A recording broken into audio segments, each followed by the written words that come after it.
Look at the sky, the horizon, the colors, the contrast, the sharpness, obviously the movement and the motion, how fluid everything is.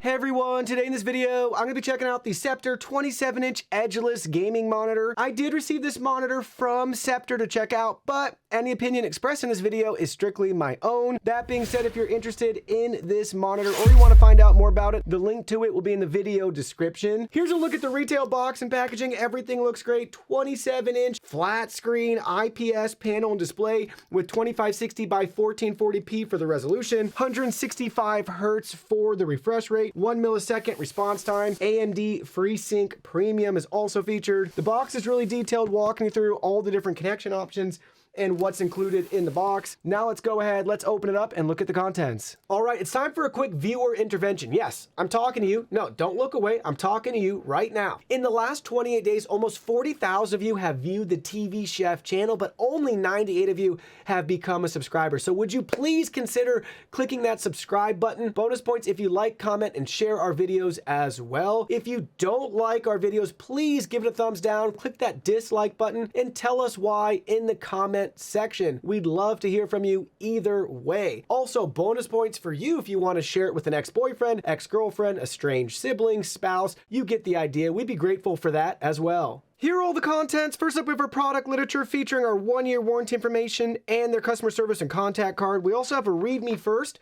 for the Visa mount options right here. This one's 100 by 100.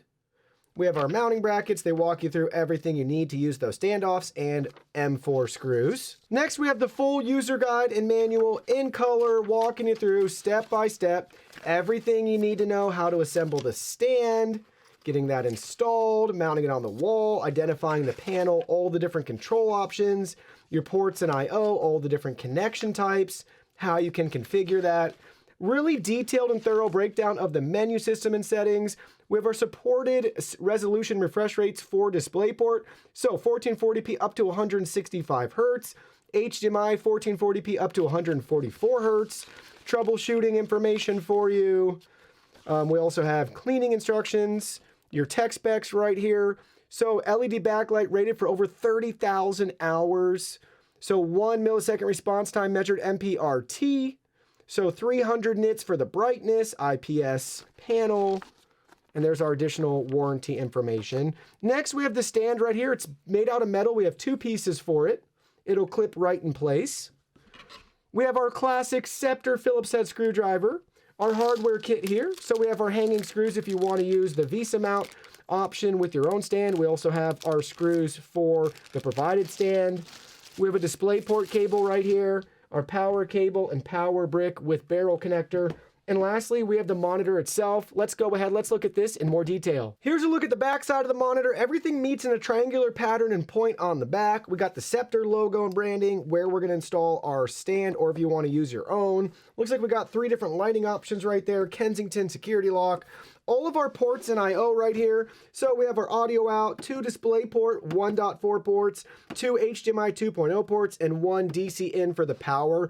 I love on Sceptre monitors, they're always color-coded like this, so easy to see and use. At the bottom side right here, pay attention to how thick everything is. We have all of our different menu button and control options, as well as our power button right there. We'll take a peek at it from the side profile, get a feel for how everything kind of, again, goes a little bit thicker to the center and the back of the monitor. Up at the top, you can see that triangular pattern right there. And now we'll look at it from the very front. Again, 27 inches measured diagonally. Very slim bezel here up at the top. There is a little bit of one. It's angled back and out, which is cool. We got our DisplayPort 165 hertz, HDMI sticker. We have our Sceptre logo and branding and our icons for our different menu buttons. Now let's go ahead, let's get the stand installed. Stand installation simple and straightforward. We have our 2 metal pieces to connect together. Just line up both pieces like that. It's only going to fit one way. And if you flip it over to the bottom, we now have 3 holes for the 3 provided Phillips head screws that we can drop in place, and then we'll tighten both pieces together. All right, all 3 screws are fastened in place. Now it's time for the last step, where we're going to take these 2 metal tabs, line it up, and it'll snap right in place. So let me pull it down here so you can see it just clicks, snaps right in, and now we have our stand fully assembled right here. Let's look at the features that we get with the stand. So there's no left or right movement. If you want to move it to the left or to the right, you're gonna have to physically turn it yourself. Watch what happens as we press down on the monitor. There's no height adjustment. You're at this fixed height. If you want it any higher, you're gonna have to bring your own books to increase the height on your desk. Now, with this stand, there is a tilt option, so we can tilt it all the way down. That's our max tilt down, and then here's our max tilt back. So check that out. The stand looks great, works great. It's very basic, but I like that we have that VESA mount option. So if you do want to use your own stand that has maybe some rotation features, things like that, you're able to do it. Now let's go ahead, let's plug this in, powered on, and check out the menu. So we have the monitor plugged in, powered on, and connected to our desktop PC. So let's bring up the menu settings here, and let's go into the first option, Quick Start. I'm not going to explain every individual setting for you. Sceptre actually does a good job and gives you a description of everything right here where you can learn more about it. But we have our preset, volume, aspect ratio, source, blue light shift, overdrive, and FreeSync options right there. And let's go back one. Let's go to our next option. We have our picture settings right here.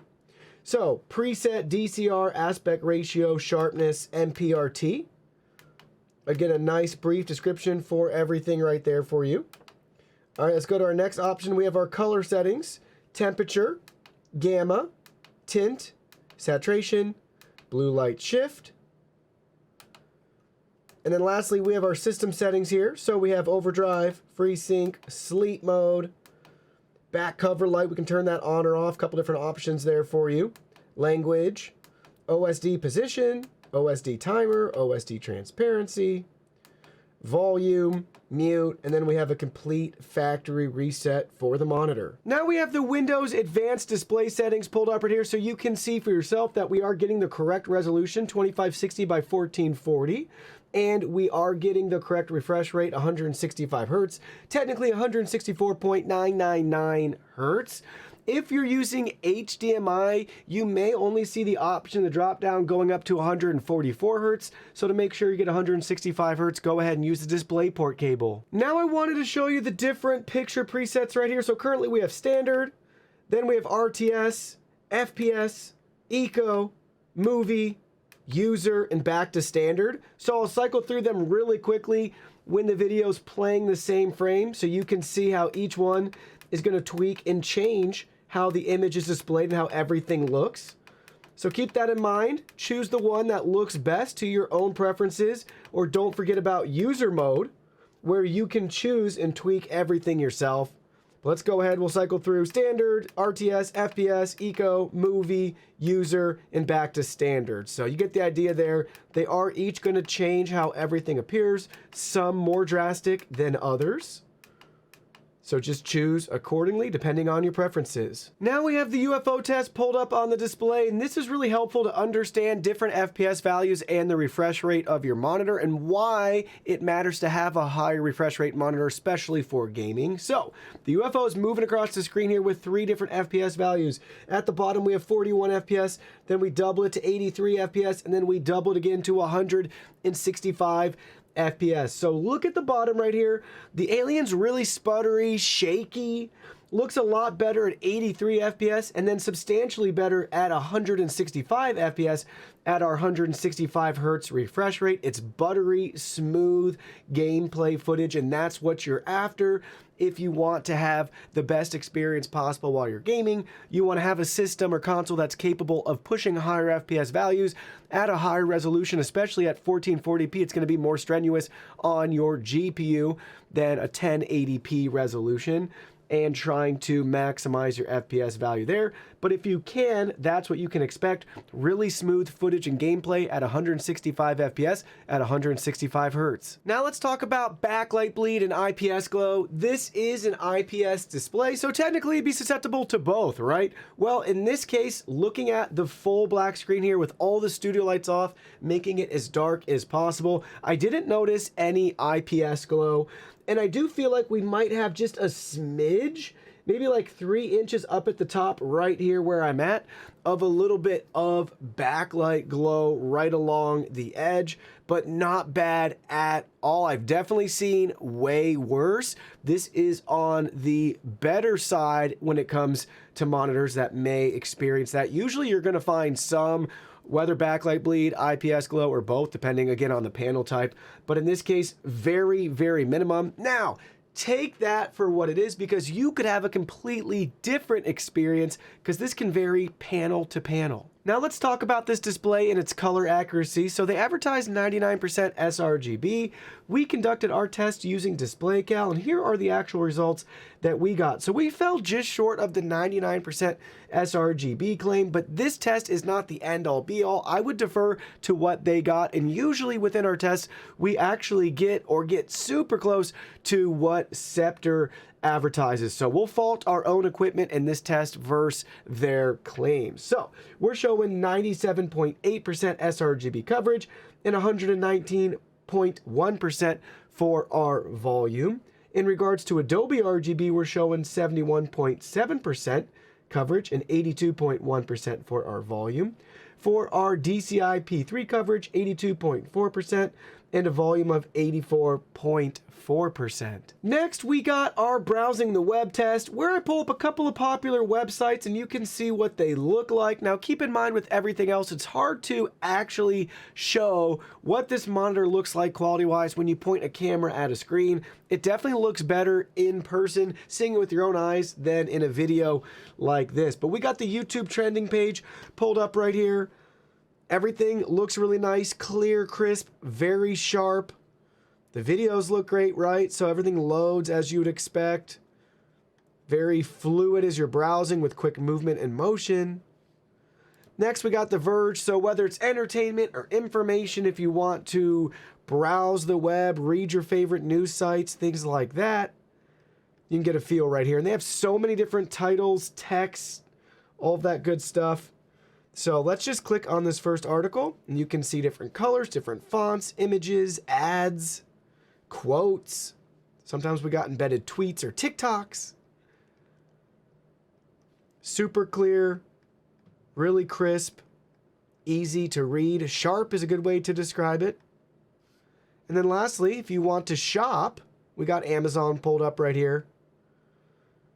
Check it out. Everything looks great as well. So entertainment, information, and shopping, whatever you want to do, browsing the web, it looks nice with this monitor. Now we're testing out the built-in speakers, listening to the song Dripping with Ice by Music Chef. Music Chef is home to DMCA-free stream-safe music for content creators. This is at maximum volume. Speakers are outputting from the back and the bottom. So give it a listen.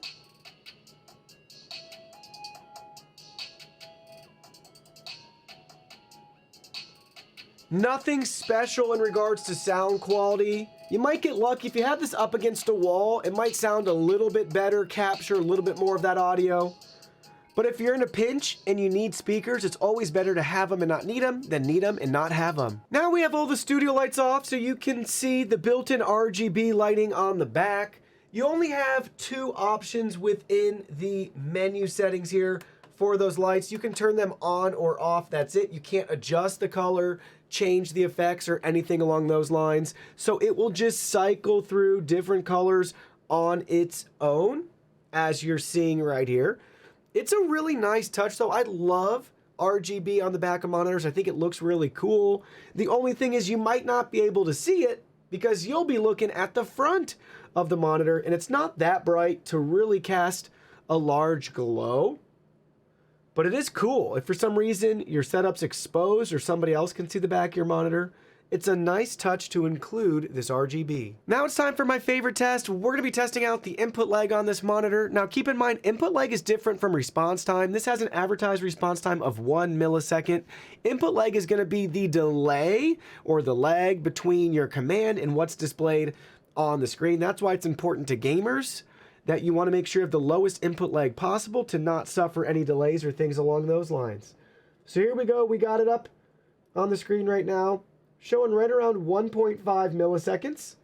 Let's check that middle value right here. 8.9, and the bottom should be around 16 or so. For the bottom, we're showing 16 milliseconds, 16.1. But not bad, 1.5 milliseconds for our input lag. Now the moment you've all been waiting for, what's it like to game on this Sceptre monitor? Well, here you go, you're looking at Forza 5 right now, getting around 100 FPS at 165 Hertz, 1440p. Look at how good the car looks. Pay attention to the lighting. That'll change throughout the footage here. It's dark right now, so look at the contrast, the shadows, the reflections. Pay attention to the movement and motion. All this is standard and stock right now. You can really fine-tune your overdrive or your FreeSync settings if you wanted to.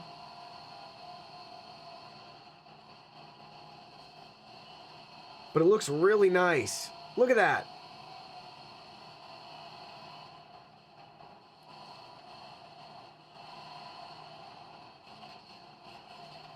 Got some raindrops now on the camera lens, some splashing from the car tires. Our IPS panel's nice too. The viewing angle, even off to the side, isn't distorted, skewed, or the colors are weird.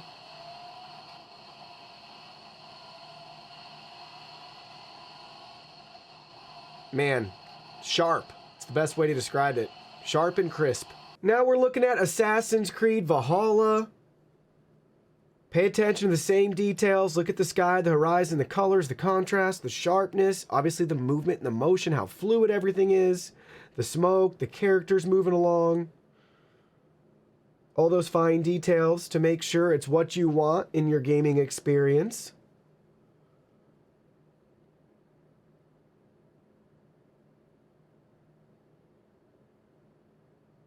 I don't notice any sputtering or flickering.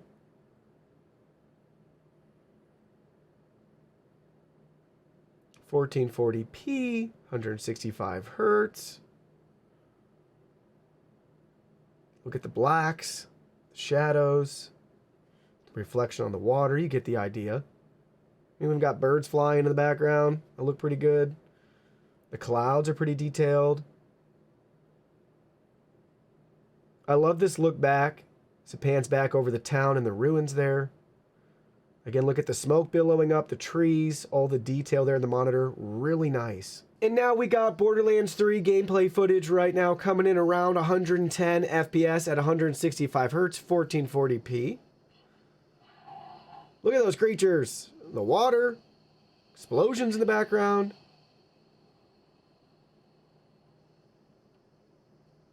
Sparks flying everywhere. Embers.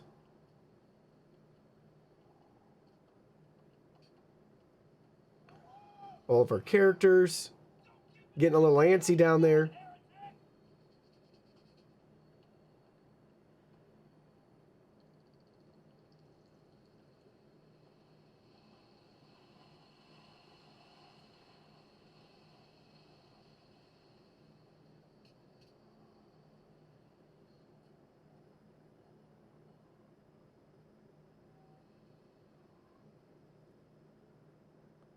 Getting ready for a firefight. A little ambush here.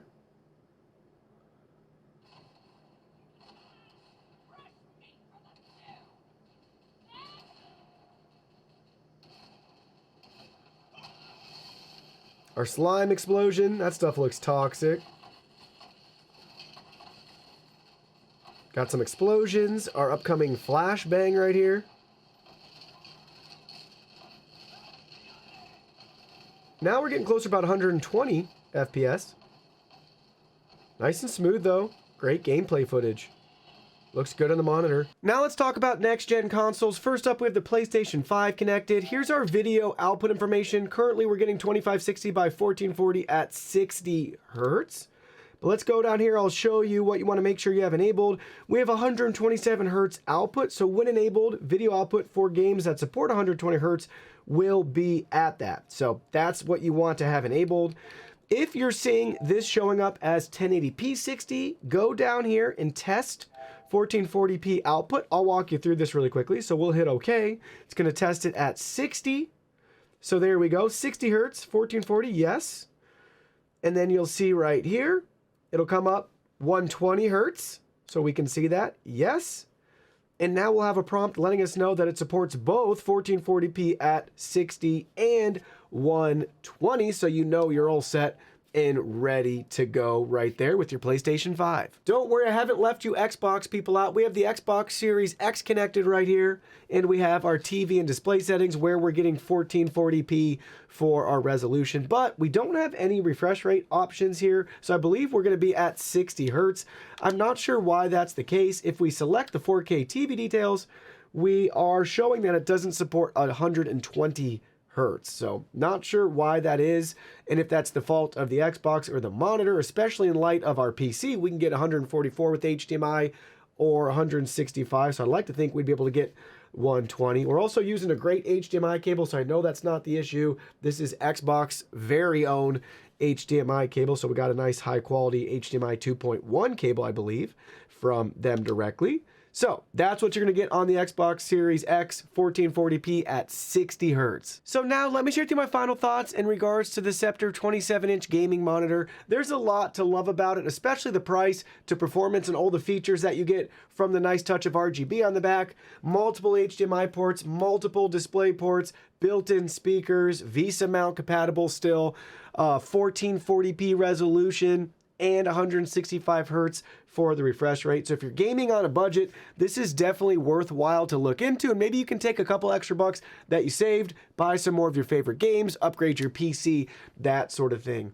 In the future, here's what I want to see improved. The first one is the stand. I'd love a better stand that gave us height adjustment, rotation, and swivel. That would be really cool. Second thing is I'd like to see some better color accuracy and representation. I feel like they can do a little bit better, so this monitor could be even more versatile for maybe people that want to do some video editing, design work, things along those lines. But I also understand to keep the price competitive, there are going to be compromises that have to be made, like the fact that the speakers don't sound that good, but in my opinion, they sound very average compared to just about any other monitor speakers. But most of you probably already have a nice pair of gaming headphones, things like that. So it's just nice that they even include speakers at all.